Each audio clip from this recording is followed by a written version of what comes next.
All right, so let's get right into it. For years, when you think of the movement in Ladakh, you think peaceful protest, right? You think negotiation, but then one day in September, boom, everything just changed. So we're gonna break down exactly how this incredibly patient movement finally hit its breaking point, and more importantly, who was the one to push it over the edge. Yep, they were not even afraid of bullets. Just let that sink in for a second. Those are the words of Sonam Wangchuk, the climate activist, a really central figure in these protests. And that one sentence, wow, it just perfectly captures the raw intensity of a situation that honestly nobody saw coming, not even the leaders of the movement themselves. Okay, so let's paint a picture here. The date is September 24th, 2025. There's this hunger strike that's been going on for a while. We're talking 35 days. And then all of a sudden, seemingly out of nowhere, violent protests just erupt in Leh. It absolutely stunned everyone, from the organizers to the people just watching. But you know what? The real story here isn't just that things got violent. It's who was suddenly on the front lines. And that's what really shocked the organizers. I mean, for the longest time, their biggest complaint was, hey, where are the young people? The movement was kind of seen as, well, something for the older generation. And then, bam, seemingly overnight, that entire dynamic just flipped on its head. Which brings us right to our first big point here. This whole thing was defined by a youth uprising that was completely, totally unexpected. So who were these new faces on the scene? We're talking schoolgirls, college students, even young monks. Someone actually called it a Gen Z frenzy. And look, these were not the seasoned activists who had been leading the charge for years. No, this was a brand new wave. And as we'll see, a much, much less patient one. Okay, so to really get why they were so angry, we gotta back up a little and understand what they've been fighting for all this time. Let's dig into the core demands that have been on the table for, well, years now. So it really boils down to two main things. First, they want full statehood for Ladakh. You'll remember it became a union territory back in 2019.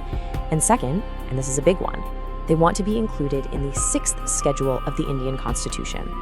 So you're probably asking, okay, what exactly is the 6th schedule? Well, think of it like this. It's a special provision in the Constitution designed to protect tribal populations. It gives them a ton of autonomy, the power to make their own laws on really crucial stuff like land, public health, even agriculture. It's all about protecting their unique culture and their incredibly fragile environment from outside pressures. So yeah, for the people of Ladakh, this is a huge deal. And here's the thing. These demands are not new at all. The anger, though, that's the result of a long, drawn-out, and super frustrating series of negotiations that just seemed to go absolutely nowhere. Let's actually walk through the timeline so you can see what I mean. You know, this whole process was just stop and go, stop and go. A committee gets formed in early 2023. Great. Then it gets reformed later that year. Okay, by March 2024, the talks completely break down.